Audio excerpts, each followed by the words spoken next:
So I've started recording now the class, right? Just getting past this first activity. Just reminding, right? I have asked you students to do this quiz here. By the way, all of these links, they are there on Ava for you. After I'm going to show you some other links that you may use with your students if you want, right? All of them are there on Ava for you. Was there any of the questions that you thought was difficult or made it okay? Everything right? Okay, so good. I asked you to do this because, like I said to Valeria before, I asked you to do a TDE, and no one actually posted anything, so I wasn't really sure what kinds of doubts you may have about at least the basic use of articles, so we wouldn't have to sort of like repeat the basic usages. But this diagnosis that you did is also a possibility that you can use with your students as well, right? Or you can ask them to do that before the class to check how much they know, and then tackle the specific problems, right? So what's interesting for today is that we're going to be working with articles.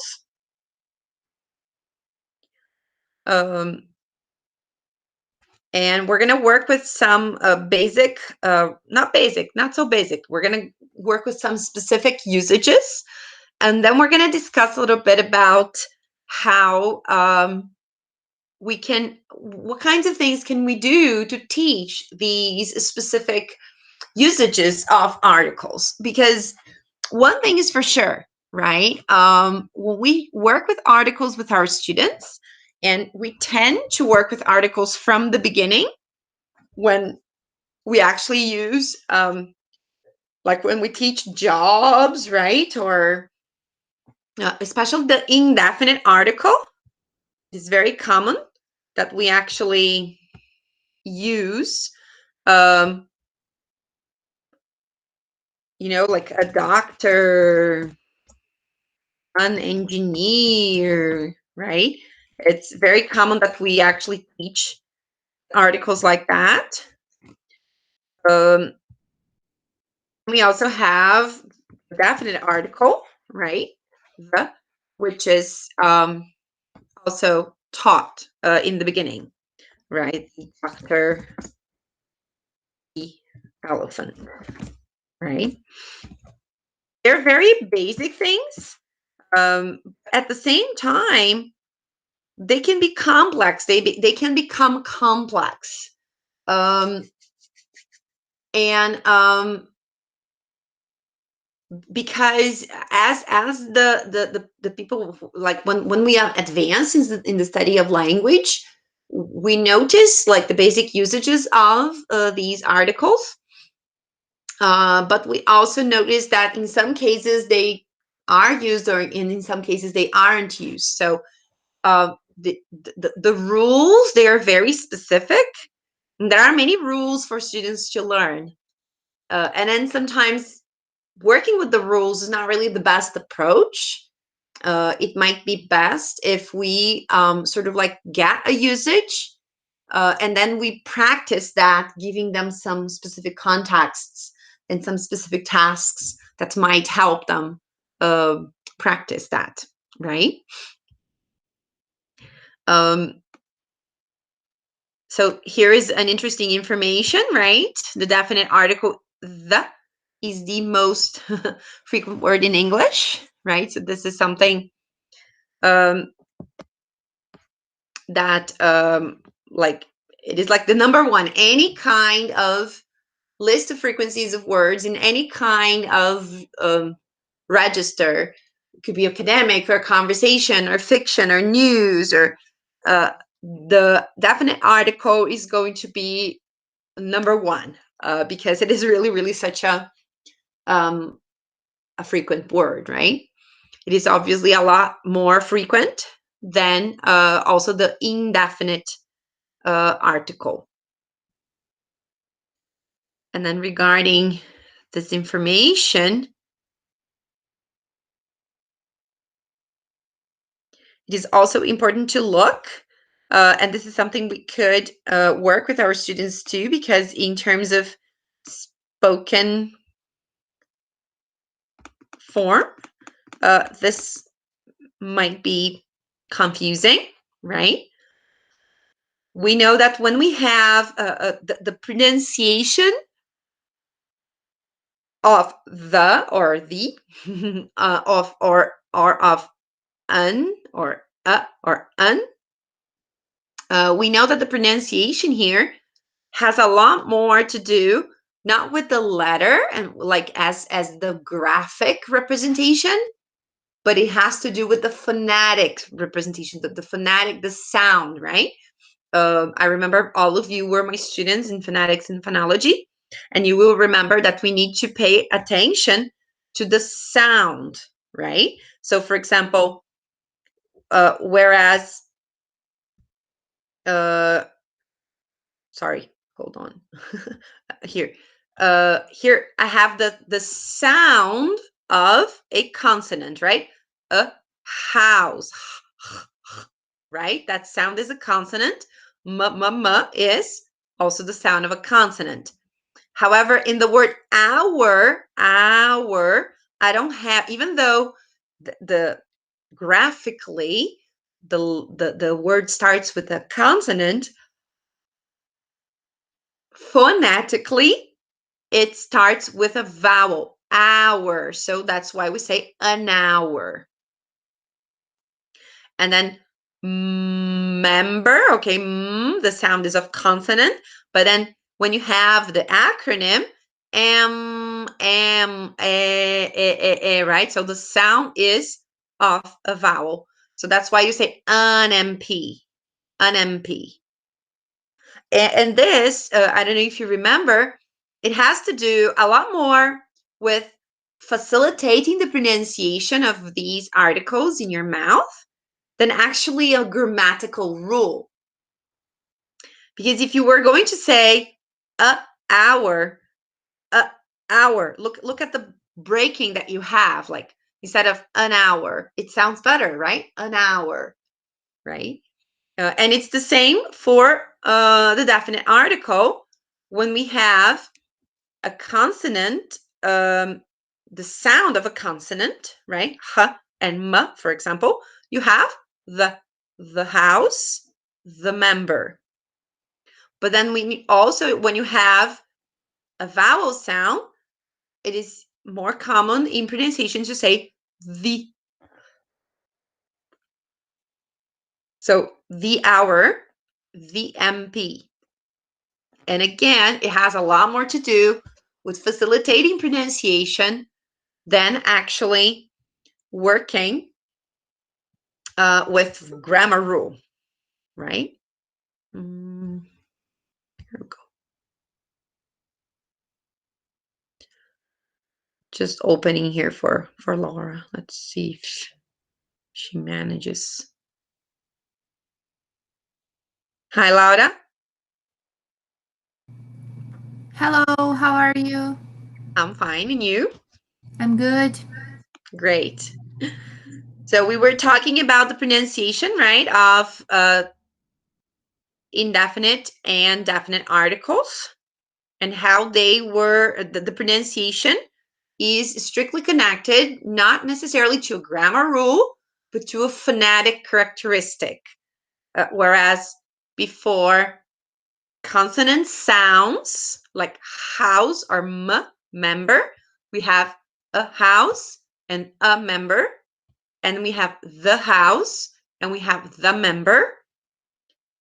When we have the sound of a vowel in the word, such as hour or MP, we don't use a, we use un. So an hour, an MP, and then the hour, and then the MP, right?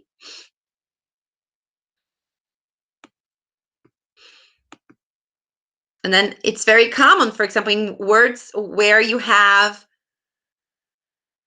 the silent H, right? So you would say an heir, an honest man, it's an honor, right? Or the heir, the honest man, the honor is mine, for example, right? And then I don't know if you remember in the phonetics class, remember this symbol here, which actually meant it's not a j, right? It's the symbol that has to do, it's a consonant, a semi-vowel or a consonant, and like in words like union, union, university. So it is not a vowel sound, it is a consonant sound. Therefore, you have a union, not an union, right? A union, a university, and you have the union, the university. Okay, not the union or the university. So it has to do with the pronunciation of the semi-vowel y, right? Is this is not new for you, right? This is just something I'm refreshing your memory about, right?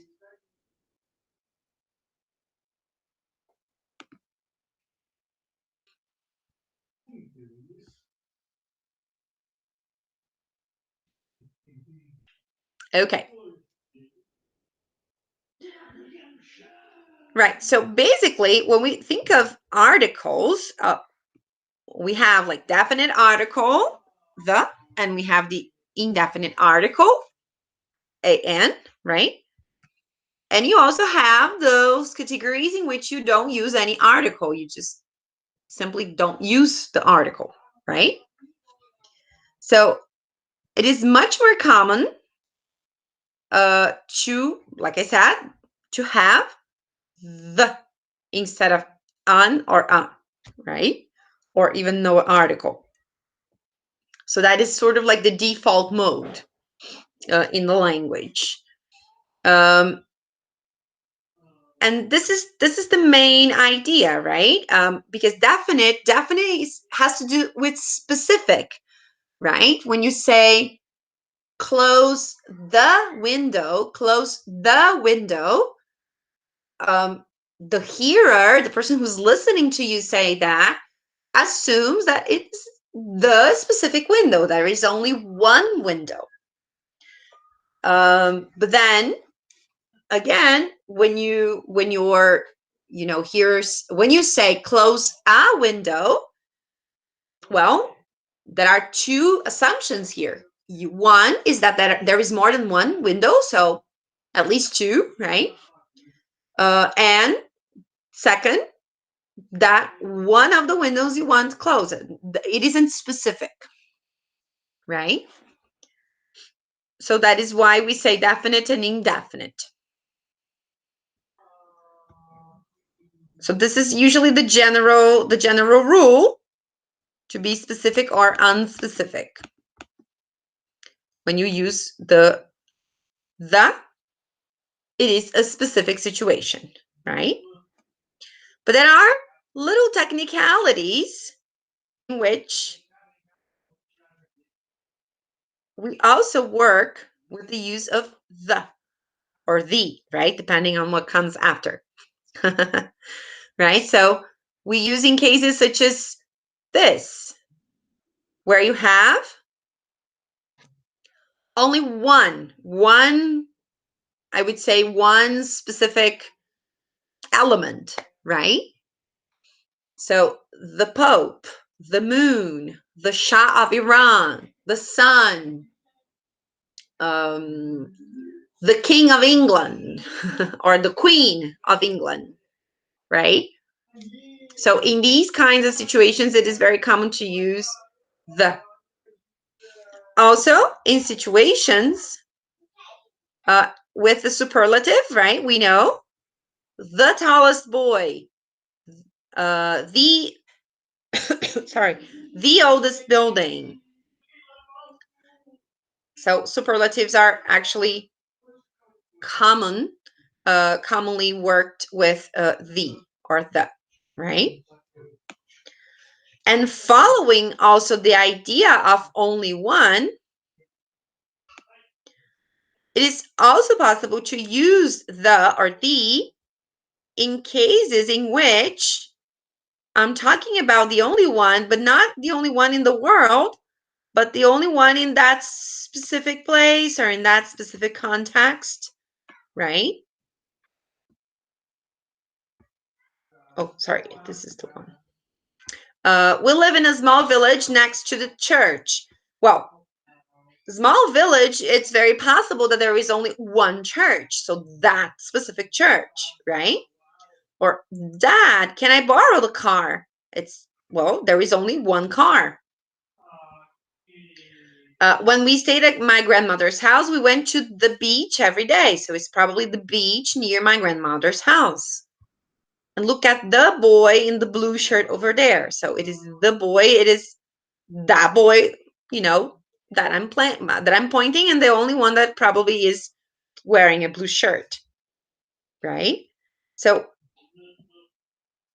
when you have these specific situations, right? Either the only one, like as in an only item, or a specific superlative, or even the only one in that specific place. A lot of the times, we don't really teach the rule to our students. We just, sort of like teach the whole combination, and it's part of the combination. So there's no point in talking about the rule itself. It's something that you keep sort of like you work. When you teach the superlative, it is part of the superlative, right? Or when you talk about the sun or the moon, or the president of the United States, for example, it is part of the name. It is part of the construction. And so sometimes it is better to give many examples so students will associate the usage of the article, right?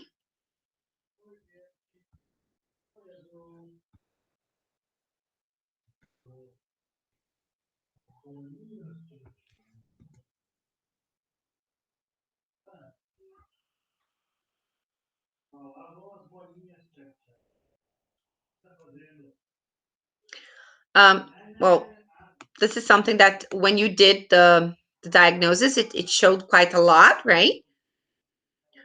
And this is kind of like one of the most basic usages, and we don't even have to teach our students very much this, because it's sort of like it's sort of like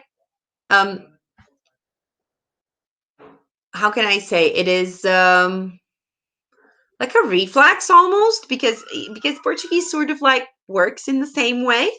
So even from basic levels, it is very common that they will, if they refer to something for the first time, they will use a, right? If they're narrating or telling or talking about something, and then if they repeat that same item, they will use the or the, right? So this is something that is not really that hard to work with, especially if you're dealing with teenagers or adults. With children, they grasp the usage as you show them, right? It is more or less like that.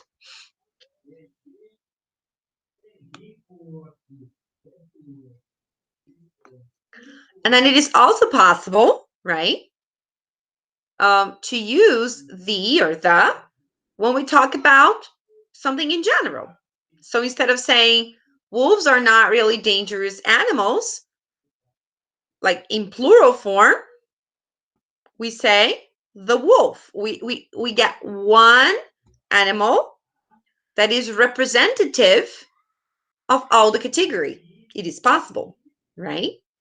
So instead of saying kangaroos are found only in Australia, we also sort of like select the kangaroo as the representative. One kangaroo is a representative of all the species, right?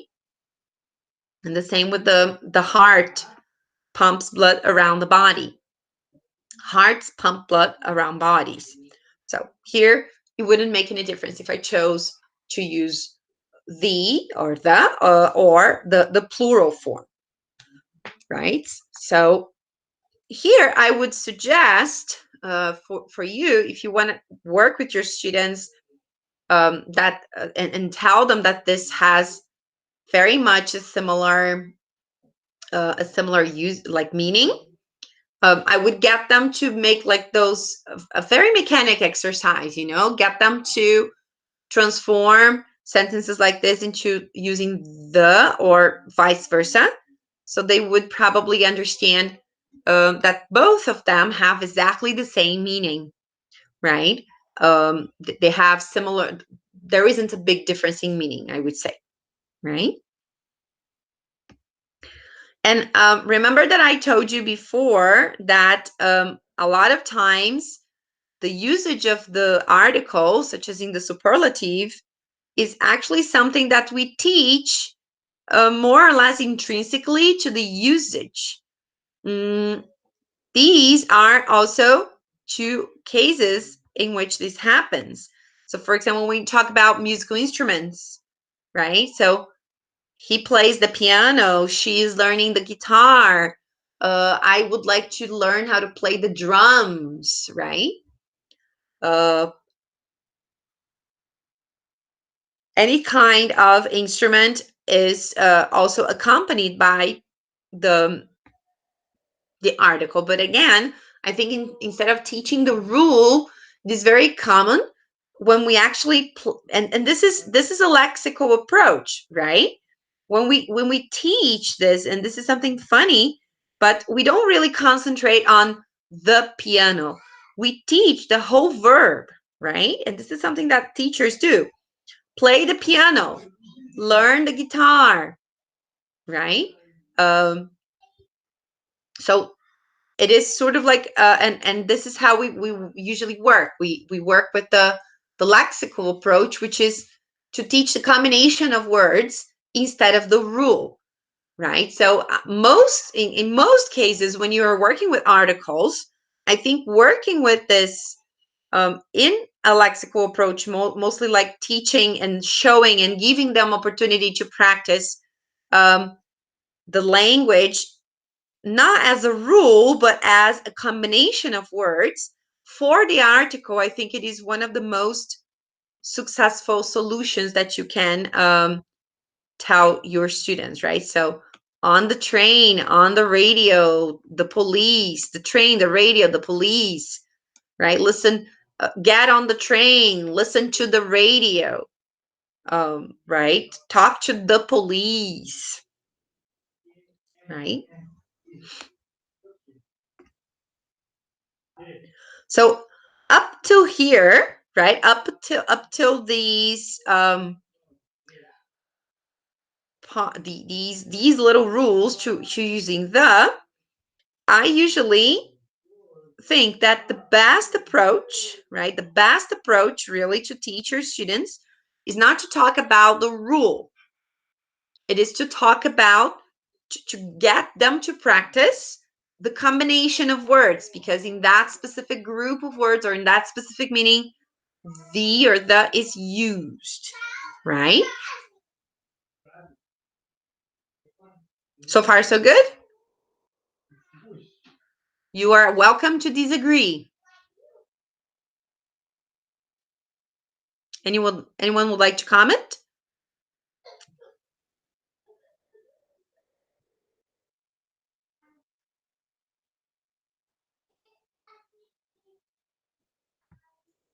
Are you listening?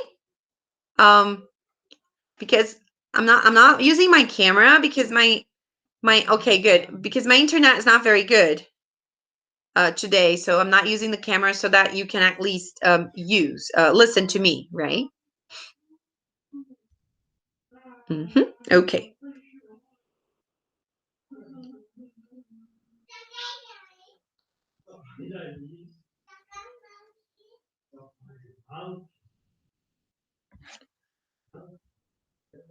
All right, and then we get to the group, of usage with the definite article, which perhaps it might be a better way to teach to use the rule to mention the rule, because they are, I would say, more concrete, or they're very specific situations.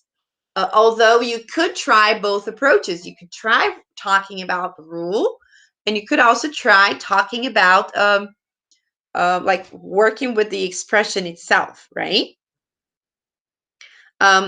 With adjectives, right? Like rich, poor, elderly, unemployed, right? When you talk about groups of people. So life can be very hard for the poor. I think the rich should pay more taxes. She works for a group to help the disabled, right? So this is like a category of a group of people that is exemplified, by the usage of the article and the adjective, which is actually transformed into a noun, right? So this is something also that you can use a similar strategy as the one that I told you about, when you actually work with either the wolf or wolves, as in getting them to transform the sentence. And then you could use something similar for them. Life can be very hard for the poor, or life can be very hard for poor people. I think the rich should pay more taxes. I think rich people should pay more taxes. So you could get them to do these little automatizing exercises, right? It doesn't have to be only written. It can be even spoken and oral, right? Because sometimes these kinds of drills, they will make them understand the position of the words, and the difference that it makes, and also the difference that it makes structurally, but in terms of meaning that they have exactly the same. And they can even choose their preference, because I don't know if you agree, but we teach our students a lot of things, right? We teach many structures, but even ourselves, when we speak or when we write, we tend to use certain things always the same, in the same way. We choose it's a part of our personality. It's part of, our, I would say, um, fingerprint language, right? Which is, you either choose one structure or the other, and you keep using that, especially when you have these choices, right? That don't have different meanings. And this is also a possibility for your students. You can tell them, oh, you can choose the one you prefer. But of course, you know that it exists, and when other people say, they will understand, right?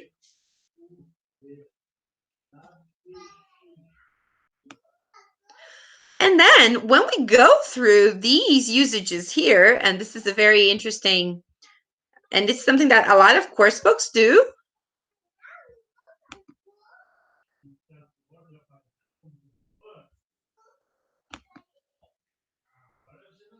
Oh God, I don't know what's going on here. Let me see.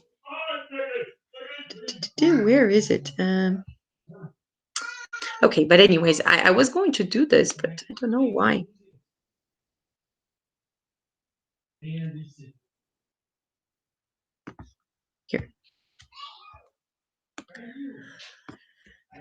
Here is something that a lot of times we need to work with our students, because some course books cover that, and sometimes, it's part of the content also.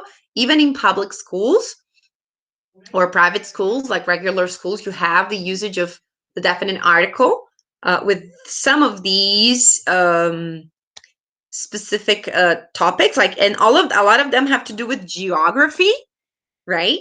So countries, like countries such as the United Kingdom, the United States, the People's Republic of China. Actually, nobody actually talks about that anymore. It's more like China only, right?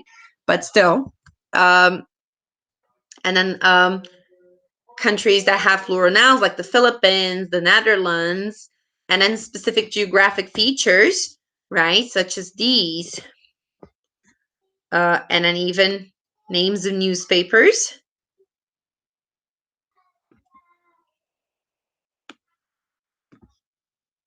right? Well-known buildings, the Taj Mahal, the Mona Lisa, organizations, the United Nations, and so on, so on.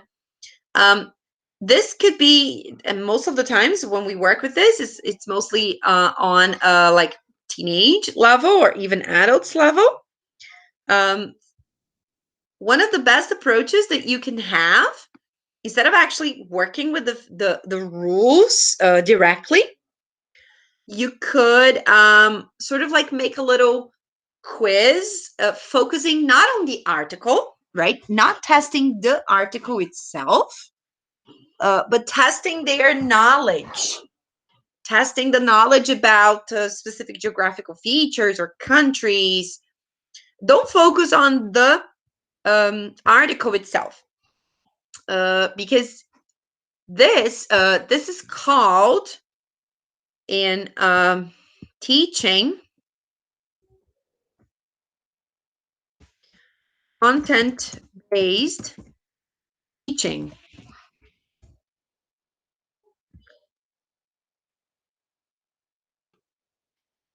And it's something you can do, and we do it quite a lot, right? Especially when we are using the language to introduce cultural things, right? Cultural characteristics, or when we are, I don't know, using the language to teach some specific true fact, right? Content-based teaching, language teaching specifically, is exactly this. You use the language and you focus on a content, which is, in this case, you could make a quiz, or you could show pictures, or you could talk about these geographical features and countries and works of art and buildings and organizations, right? And then you sort of like, your student will internalize that those names, and specifically include the article, right? And of course, after, you could call attention, you could, show them that it's also a characteristic of these names, but they would probably internalize the rule without actually talking about the rule. So I always say that in these specific rules of the articles, they have a good way to teach them is exactly through this, through content-based teaching, which is introduce the focus on not on the article, but on the geographical names, the names of the arts, artworks, and so on, right?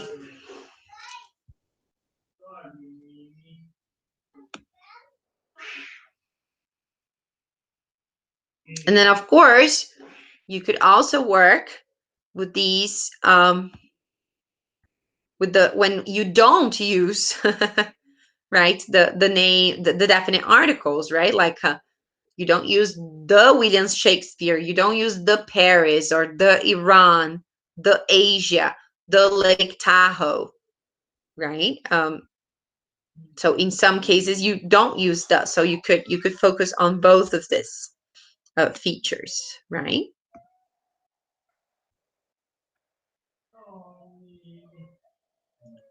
Most of the times we are confronted with the rule that we don't usually use the in front of names.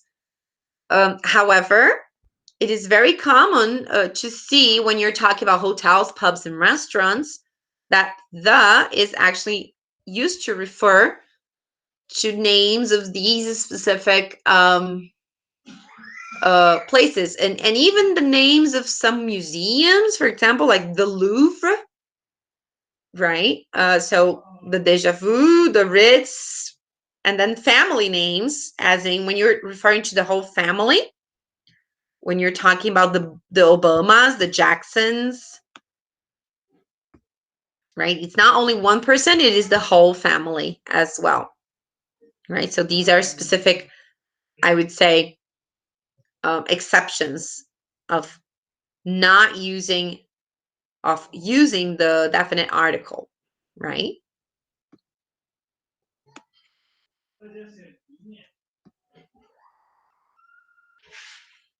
And then, well, you see, you have all of these information, all of this information just regarding the definite article.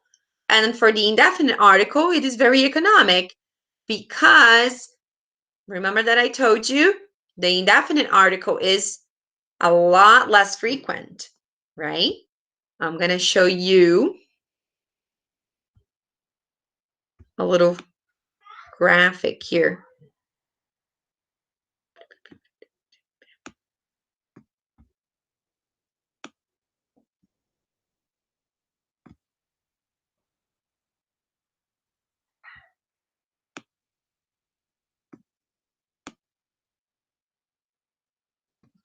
See, look, this is the, and this is a.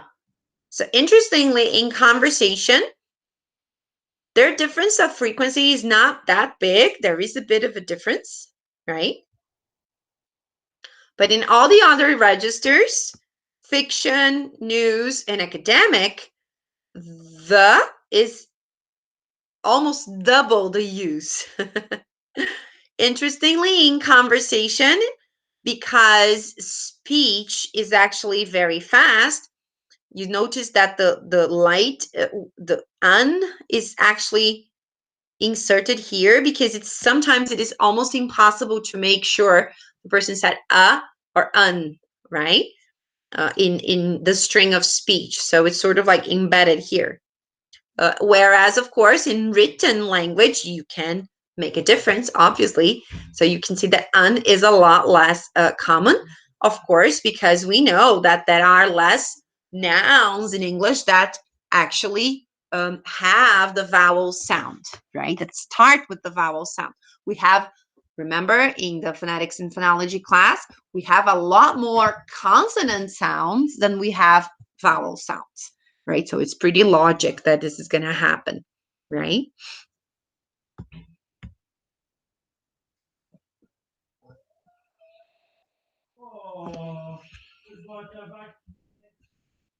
From these, the rule, that first rule that we talked about, which is, like the specific, right? Something that is specific and that was already mentioned in the indefinite article is the opposite, right? Indefinite is exactly this. It has to do with, it's not specific. It could be any of them. Again, in my previous example, when I said, please close a window, it could be any window. You choose. It doesn't matter, right? I'm not specifying which window I want to be closed, right? And again, like I said before, students, they usually, because if you compare to Portuguese, it isn't really that much of a problem because our language works in a very similar way, right?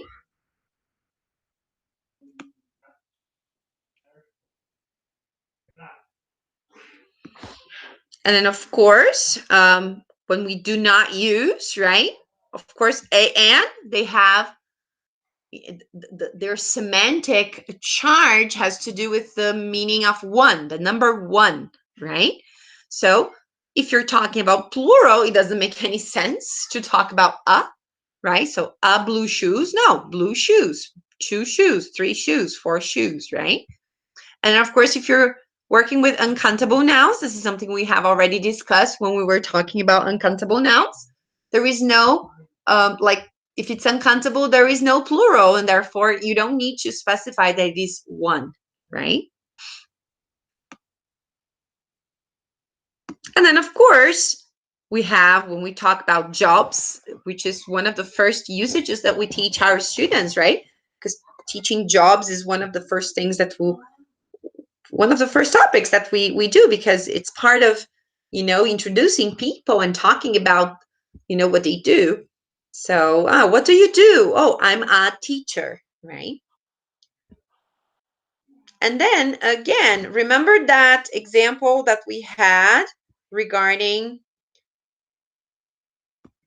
working with either the wolf is not really a dangerous animal, wolves are not really dangerous animals, and then you can add a wolf is not a dangerous animal, because I could use a as in referring to all things. I could say a man needs friends. All men need friends. Men need friends in general. A dog likes to eat meat, right? So all dogs like to eat meat. The dog likes to eat meat. So again, here it's an exercise that it doesn't make a big difference of meaning in these cases, when you are talking about generalizing the meaning of some things, right?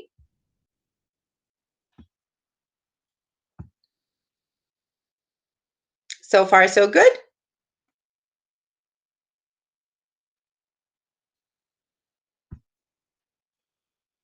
Yeah? Okay. Good. So far, like I said, we've taken a look at some very basic usages of the articles, right? And then I was just telling you that in some of these cases, it is best to treat them in the classroom. It is best to treat them more as a lexical phenomena, as in a combination of words that happen in some cases, like the superlative, right? Or when there is only one, when you talk about the moon, the sun, the queen. And in some cases, you can work with the rule, right? With the rules specifically. And in some cases, you could even work focusing not necessarily on the article, but focusing more on whatever comes after the article, like a geographical feature, a name of a country, a name of a painting, and so on, so on. So that the student would notice that the article is just there to accompany as sort of like it is part of the name as well, right? And then I'm going to show you a very short part of a video. After, you can watch the rest of the video at home. The video is actually quite good, but I want you to listen to this part that I'm going to show you. And after, you're going to tell me if you agree with this person, right? Let me just get the video here.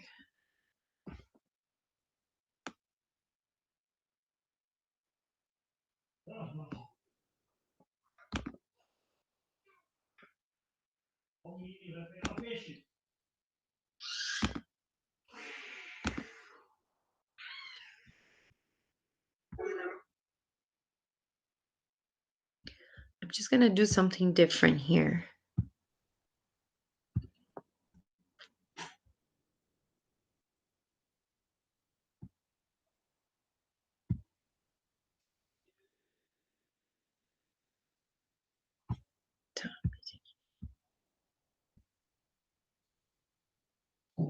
Number one question I get is how to play up your eyes. I'm going to show you the smoky eye. A smoky eye is layered. Are you often wondering whether to use a, an, or the? Is it time for you to master the use of the articles in English? Then join me in this two-part lesson for a complete review of the indefinite and the definite articles in English. Hello and welcome everyone, this is Minu at AngloLink. Today we're going to look at the uses of the indefinite articles a and an, and the definite article the in English. Fully mastering the articles in English can be a bit of a challenge. The good news is that article mistakes are not what we call communicative mistakes, which means that the meaning of your message is rarely affected by the mistake. However, a good grasp of the articles will improve your confidence in speaking and writing in English. I have divided this. Did you manage to listen to the video? Could you watch that? Yes, good. Okay, good. Yeah, it's okay. Fine. Yeah, I'm actually testing a new little thing that I downloaded here to make the usage of the videos a little better. It worked. That's good. So what did she say? She said three things, right? First, grasping the usage of the articles can be challenging. Do you agree with that?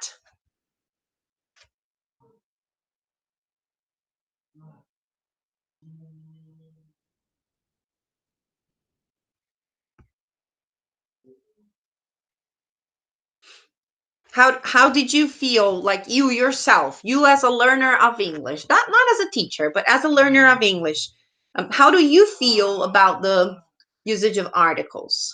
Do you still think you could, do you still have like, okay, sometimes I stop and I have to think? Is it more automatic? It's automatic. Mm-hmm. Okay. Even in the beginning, at least for me, I never thought about the article I was going to use. Mm-hmm. Good. Okay. Any other different experience? Actually, mine was really similar to Laura's. So, yeah. Okay. Right. Okay. And then the second question that, the second point that she made.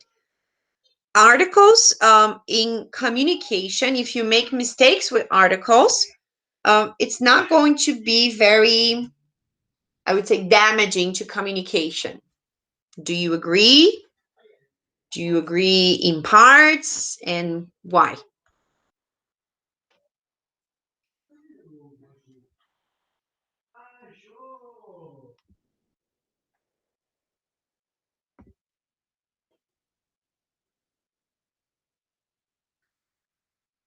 Do you actually think that if you, and this is, there isn't a correct or incorrect answer, but for example, if the person uses the or a or un a little bit incorrectly, is going to be very damaging to communication? Or do you think it is just not going to be so, it's just going to be strange, but people will still understand?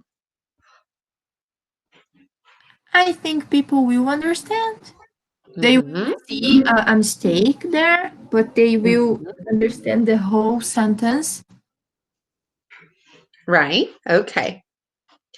Yes, in a lot of cases, and especially in conversation, and when you're not dealing with, for example, a situation such as like the window example that I gave you before, such as like close the window, and then the listener is going to imply, because the use of article is exactly this. What you say, the person who's listening to you will always imply something, right? Because this is how communication occurs. People say something, and we infer, we imply that's the meaning, right? So, for example, if you were in a room with like 3 windows, and the person said close the window, you would still think like, oh, okay, but which one, right? But there wouldn't be a big deal with communication. And then again, if you were in the room and there was only one window, and then the person said, close a window, please, then you would think it is strange, but not in terms of communication. It would sound odd, right? Only. So it's always going to depend on, of course, the context and the situation. However, there is another possibility, which is something related to the usage of the articles in a more formal kind of context. Let me just show you one thing here. Hold on, I have to share the screen again.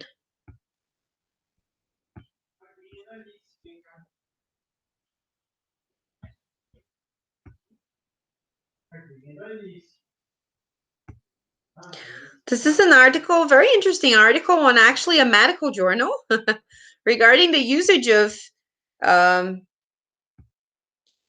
the pronoun, the article, sorry, in specific medical texts, right? And then you don't need to worry about these big words.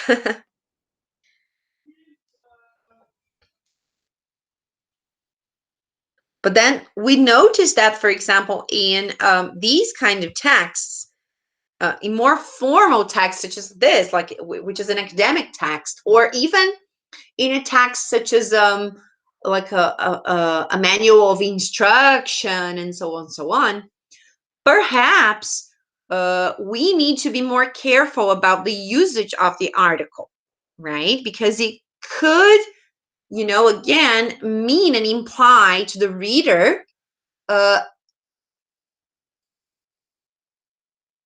meaning that is not exactly what we mean, right? What we want to transmit. So, for example, this is one case, right? So sepsis, it's not a very nice text, right? Like I said, it's medical, but we can understand. So sepsis is characterized by systemic inflammation where oxidative damage plays a key role in organ failure. When you work with a key role, you understand, right, that this element here, you know, this oxidative damage is one of the roles in organ failure. And there are many others, right?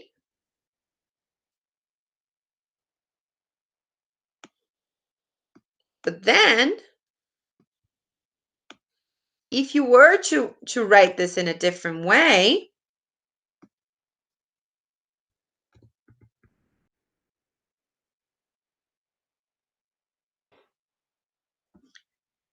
so sepsis is characterized by systematic inflammation where oxidative damage plays the key role in organ failure.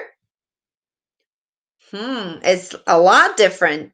Here, what the use of the definite article is implying here is that it is the only role, that it is the only thing that can play a role, right, in organ failure, right? It is the oxidative damage is the only cause of sepsis and therefore organ failure, which, you know, if you read the text, you will see that it is not, right? So this is one example of, you know, an academic text in which the usage of the article could mean something very different, right? So here are other examples. This is something that also for you to sort of like be careful when you are writing your academic texts as well. Or if you were, for example, working with students that are writing more formally. With these students, you're going to have to pay more attention to their usage of articles because it makes a difference in communication, right? So, for example, if you have a sentence with a focus on growth rates, the idea is that the focus is only on growth rates. So this is what the reader understands, right? And with the focus on growth rates, this focuses on many things, and one of them is growth rates. So here we have only one focus, and here we have many focuses, but in this specific part, it is on this growth rates, right? And then, of course, the absence of the article, it is not really correct grammatically, right? So this is something that is also important to think of and to consider when we are teaching higher levels. But not only that, one of the things that we do a lot when we are working with ENEM, right? When we are working with high school students is to prepare them for ENEM. And when you prepare high school students for ENEM, this is something, first, not in this specific kind of text, but in other kinds of texts, might play a role in the interpretation of questions, right? Of whatever, of texts, or that, and it uses a lot of different sources. They use song lyrics, they use comic strips, they use poems, they use articles, they use scripts of series, right? And then this could be also a situation in which the article will play a very important part on the final meaning, I would say, of the of the meaning, right? The meaning of the text itself, right?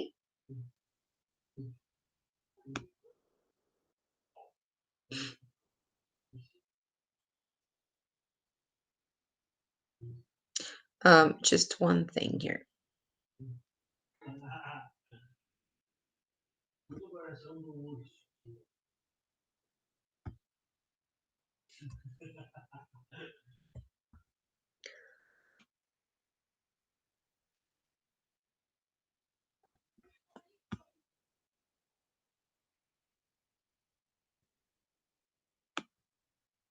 And then, okay, there are many rules for articles.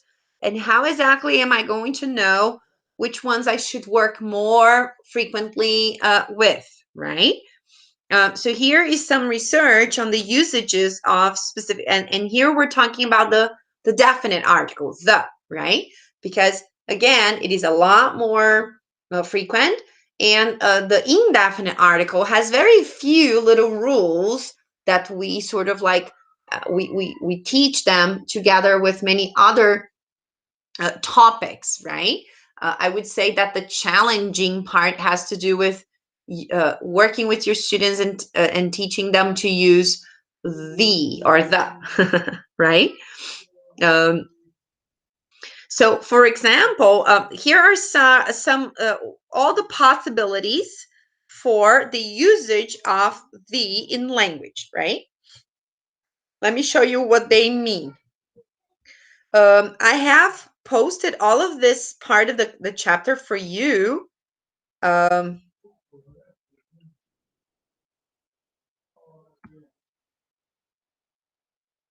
There, if you want to take a look at all of that, right? But I'm going to show you here some examples. So the first one has to do with being situational, right? And look, in conversation, the use of the in situational cases is very frequent. In fiction, use in academic is a lot less, and you will understand why.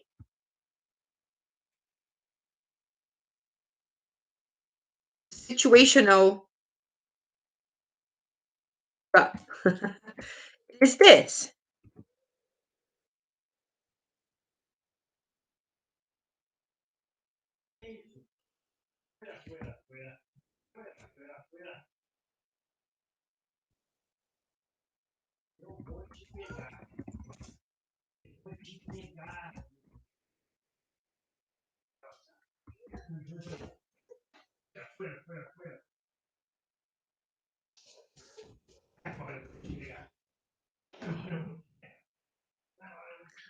So imagine this following dialogue here. Grab the apples and let's go.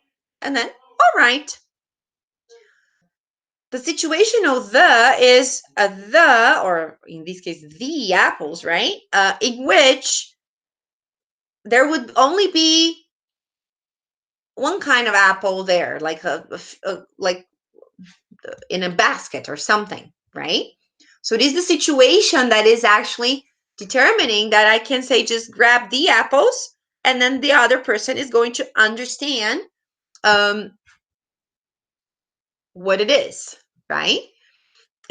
As in, for example, if there were like red apples and green apples, well, the person might ask, which ones, the green or the red ones, or all of them, right?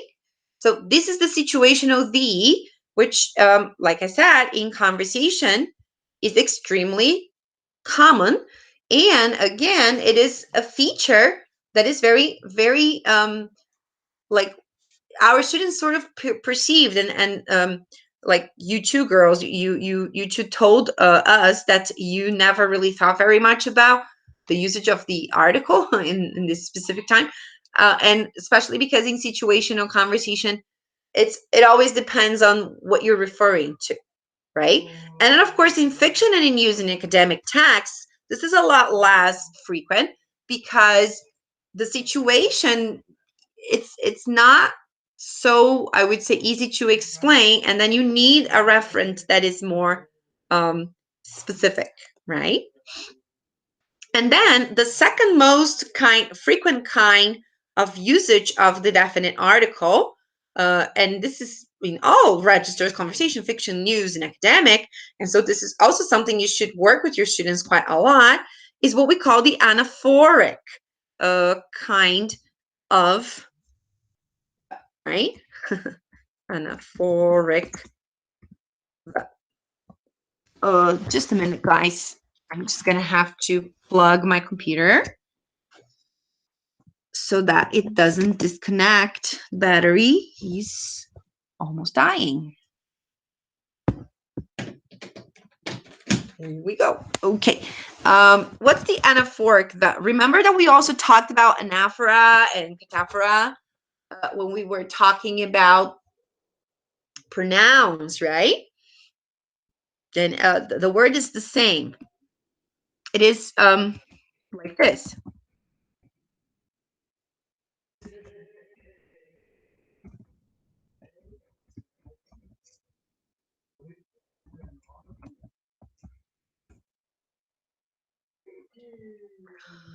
One was walking in the street. A woman suddenly stopped. This is the anaphoric the, right? It is a the that has a reference in something that has already been mentioned, right? And again, this is one of the things that we teach our students, and we work a lot with our students. We teach that is for the first time you mention something, and then the or the is for the second, the third, the fourth time you mention that same thing. So in all the registers, this kind of the use of the is very frequent and should obviously therefore be worked with and be practiced with students, right? If you notice that they are not grasping or they're not being able to use that, right? And what are the others, right? So for example, the cataphoric kind of usage of the, which is the opposite, right? It's not very frequent in conversation, or not so much in fiction. News and academic is very, very frequent. So for example, if you're focusing on a news kind of text or on academic kind of text, this is something you should definitely work with. So if the anaphoric the or the was one that was used after a reference was already established, like the woman, which woman? A woman, right? Any woman, a specific woman, right?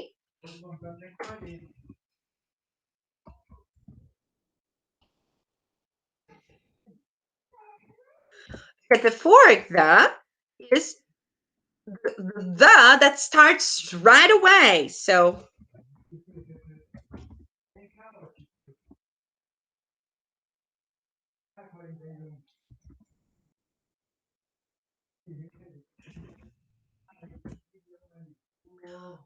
the prices of food in Brazil are rising.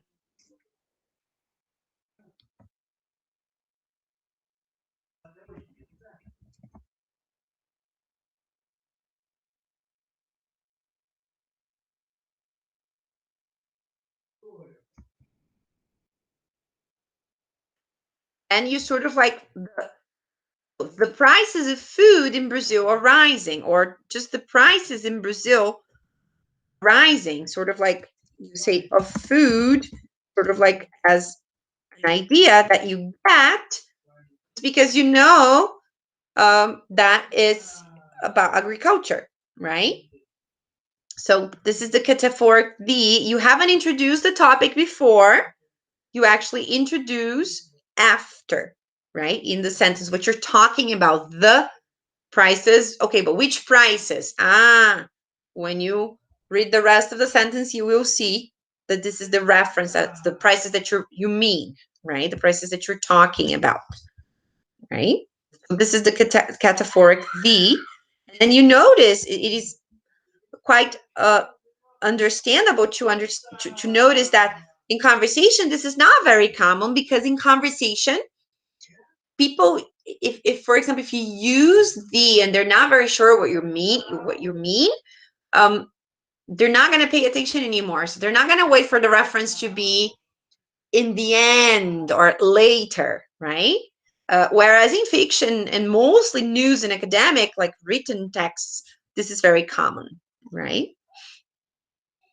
An indirect reference, which is sort of like, it has to do with something that was said a lot of time before, or something that was written a lot of time before, like 2 or 3 paragraphs, or 2 or 3 or 4 or 5 minutes before.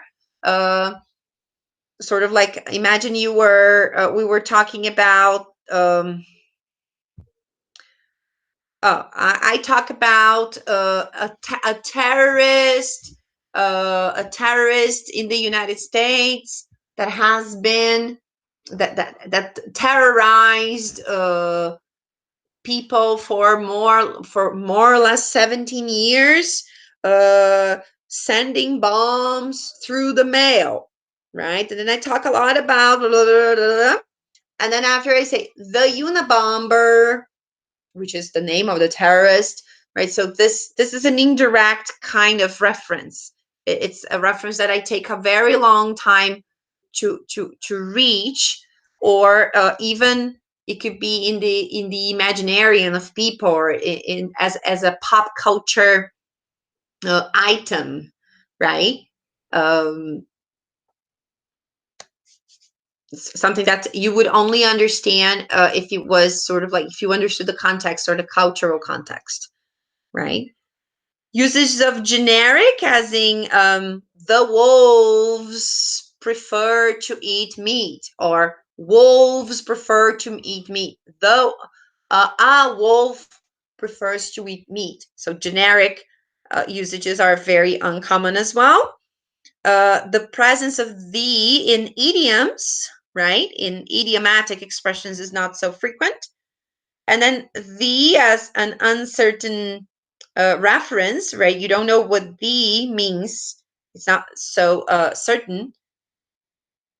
It's very, very common in fiction, but not so common in other kinds of genres. So definitely, okay, what kinds of the should I teach? The ones that have to do with situation, and the ones that have that characteristic of being anaphoric, which is exactly this. It's like you start introducing whatever item, a person or an animal or an object, and then you use the to start talking about that thing again, right? So I think it is important to know that, because sometimes articles, like we mentioned before, they have, these are just a few of the possible rules and usages, right? And here you can see there are many more, right? So here are some specific rules that are very, very well explained, right? So you have many possibilities. Again, it is something that, okay, it's a lot of things to teach, and then it's good to have an idea regarding whatever, what kinds of rules I'm gonna focus when I mention that, right? So I would like to propose a little bit of an exercise. This was the TDE that you were going to do, but I think no one posted anything. But anyways, we can use it as an exercise now.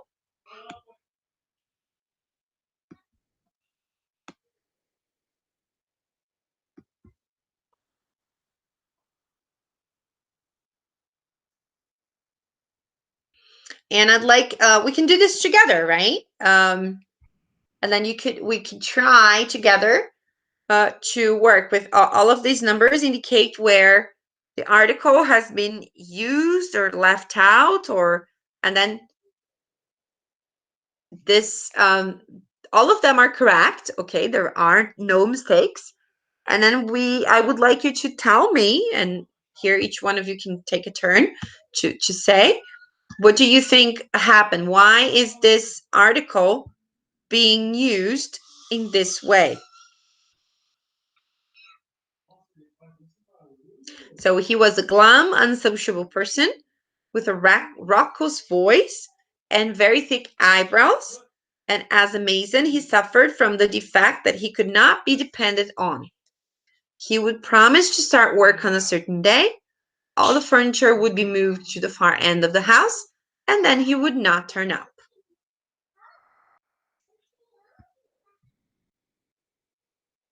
So when you have, he was a glum, unsociable person. Why would I say he was a glum, unsociable person and not the glum, unsociable person?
Usually when you start talking about, an indefinite person, you start with a person or a man or a woman, right? It is the same with a raucous voice, which is you're introducing the voice for the first time, right? So these two are these cases. And very thick eyebrows. Why didn't I use any article here?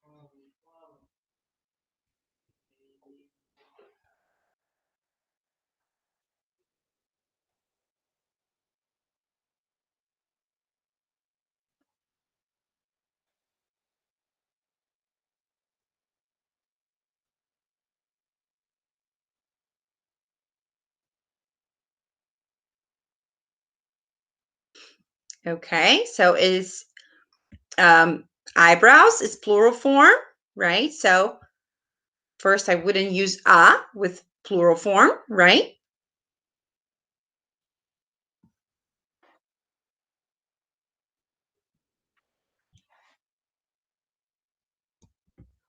And again, I'm talking about eyebrows for the first time, so it would be weird to say the, right? Or the. And as a mason, right? As a mason, mason is a job. So as a doctor, as a teacher, right? He suffered from the defect that he could not be depended on, which means you couldn't rely. So it is a specific defect, right? He would promise to start work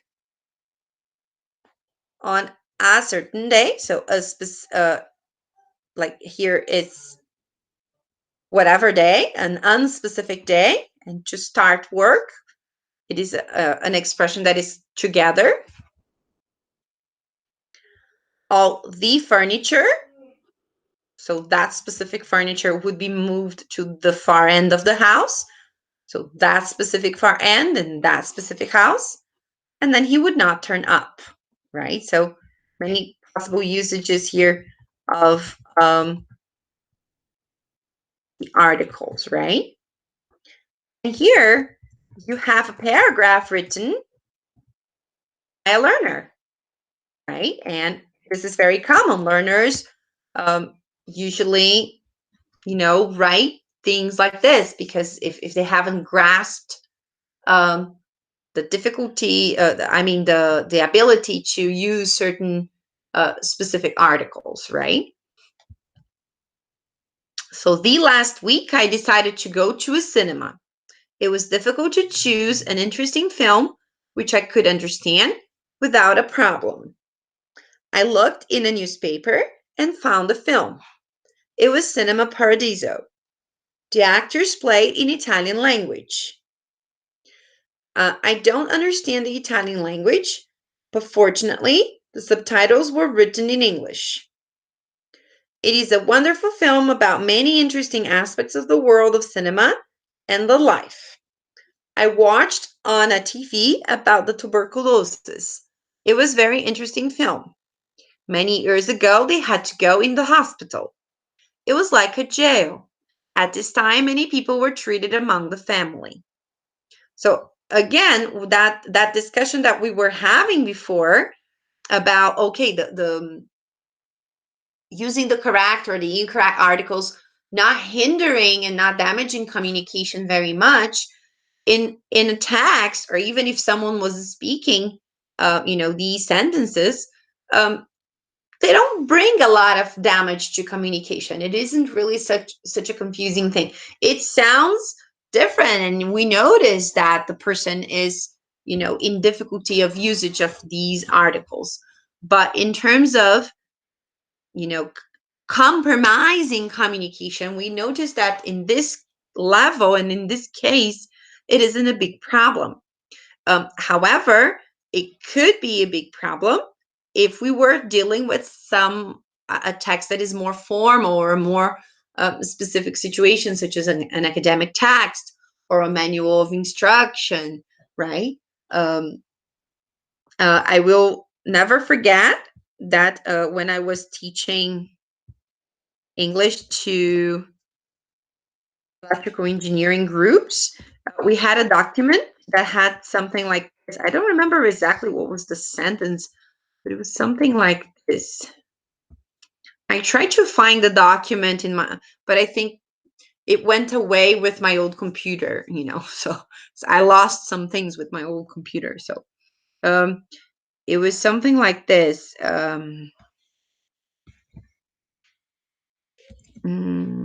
Here. Switch a lid on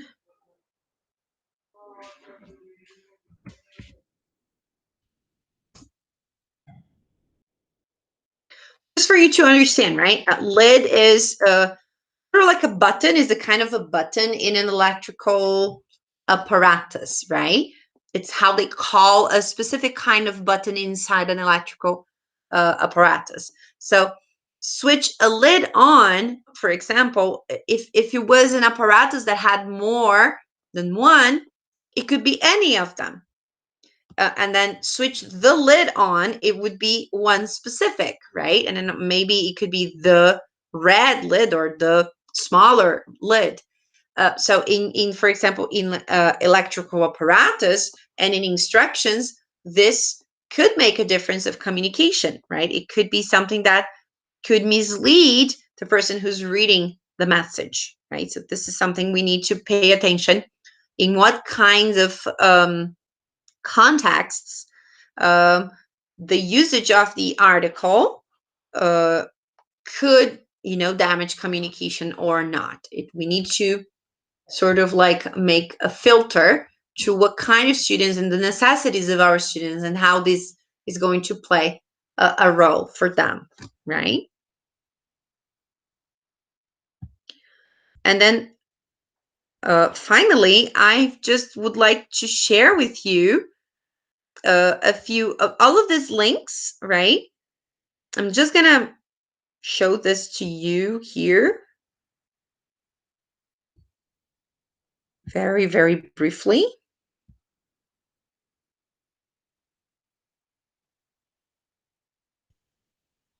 I'm just gonna do it like this because it sounds better.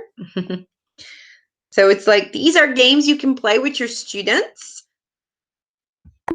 Drag and drop the correct missing word. And of course, it has to do, they can't be very beginners, right?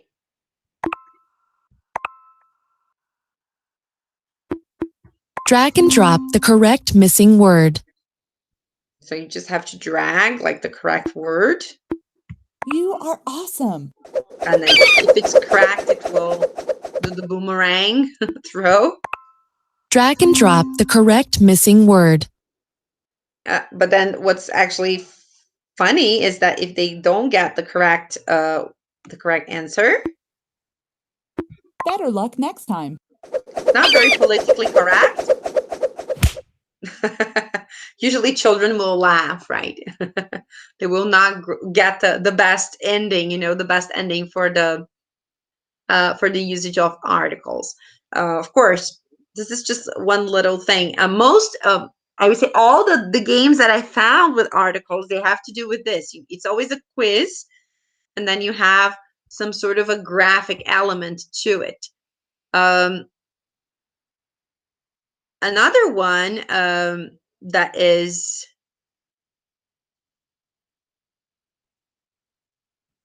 very commonly presented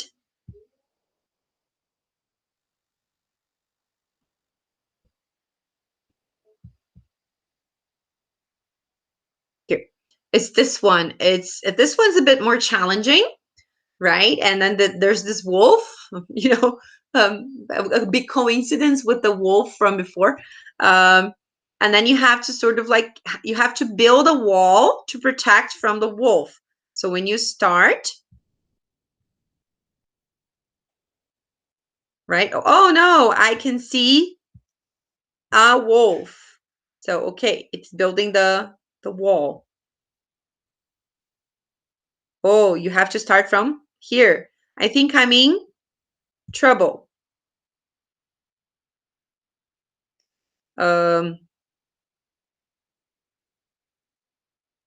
The wolf looks very hungry, so you have to go where you can put the brick, you see? He has an enormous appetite. Look at the big pile of bricks there. Maybe I can build a wall, and then you have to keep choosing so that you create the. I'll have to build at great speed. This is an important job. I will make.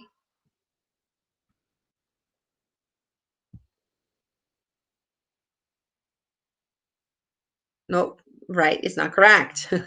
It will even keep out the angry wolf.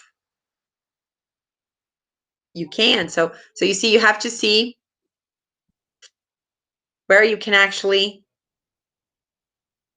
put the brick. So this is another game that you can use to play with your students, right? And then this is from Learn English with Kids from BBC. And so these are very, a lot simpler sentences. It's a quiz as well, right? And here it's working with kids with that anaphoric use of the definite article. So I saw a zebra and a giraffe at the zoo. Okay, and then, okay, it's mentioning giraffe again. So the giraffe, right? And then you see that is simpler. It is for kids, right? She had a cheese sandwich for lunch. right? So the sandwich was delicious. You notice that the construction of the sentences is a lot simpler, right? And we also have this version of snakes and ladders, which is also a quiz. Then you have to roll the dice. It's very basic as well.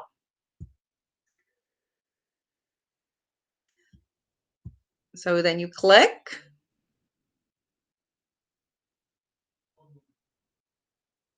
Right? Tom's grandfather was born in Spain.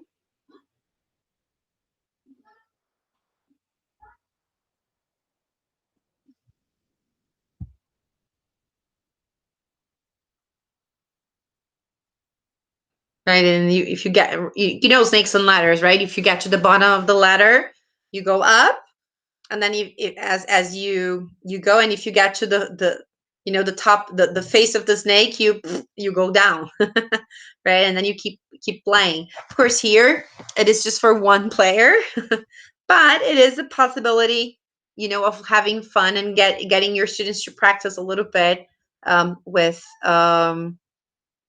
the articles, right? And I think in terms of teaching, these were sort of like the tips that I had to you, right?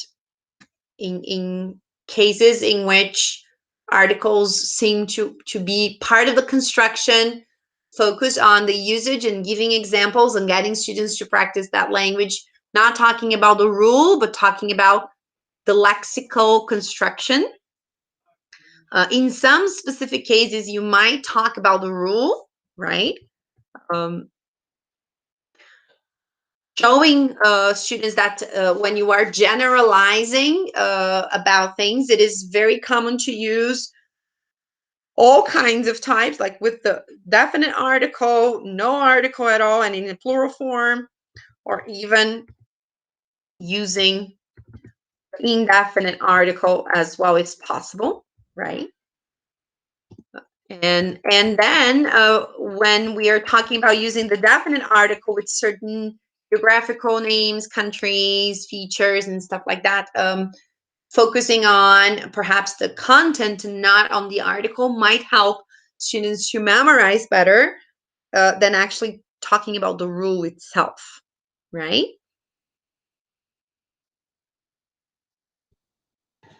Are you going to put the links of the games on Aula? Yes, it's on Ava already. I've placed a Word document with all the links. Because I really like those ideas. Yeah, they're nice. They're very simple, you know, nothing super sophisticated, but sometimes it's a nice, I know you work a lot with kids, right? And even with beginners, it's just a way to practice, right? And nowadays with the internet, especially if you are teaching online, you could have your students playing a little bit about that. These are good options. And then also the diagnosis that I asked you to do, it's also there, right? And I've also played that video that we started watching. In my opinion, is one of the best videos that explain about the most basic usages of the articles. There's also part 2 in which she concentrates on the definite article more. Because there are lots and lots and lots of videos. I think I watched like 15 different videos, but all of them have some like information. Sometimes they have information that is not very true or misleading or lack of information. That specific link, even though I don't agree with the first part that she says, like 100%, like all the, like using the incorrect article may not hinder communication. Sometimes it does. It depends on the register, if it is more formal, right? But the rest of the information is pretty reliable. So also, if you want to use as a source for your students, you know, to introduce, sometimes we want our students to watch a video before, you know, just to introduce and to start talking about a topic, so that we can actually, after cover more in class, it's also a good source, right? Do you have any other questions about articles? Is there anything else that you would like me to cover about that? This topic is a little less complex, right? But I thought it would be nice to dedicate a class for that. Yeah, sure. And you are always welcome. If you have any other resources that you use with your students or that you came across, not necessarily has to be now, but even, you know, during the semester, send me an email with the resources so I can share with the other people as well, right? Okay. That's good. Okay, Valeria, then if you don't have any other questions or anything, so today we can finish a little earlier then. Okay. Good. Thank you very much for your participation, right? Thanks for sharing that. No problem. Yeah.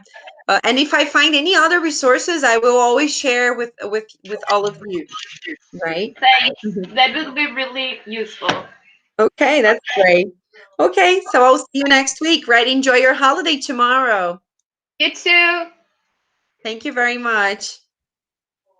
Bye-bye. Bye.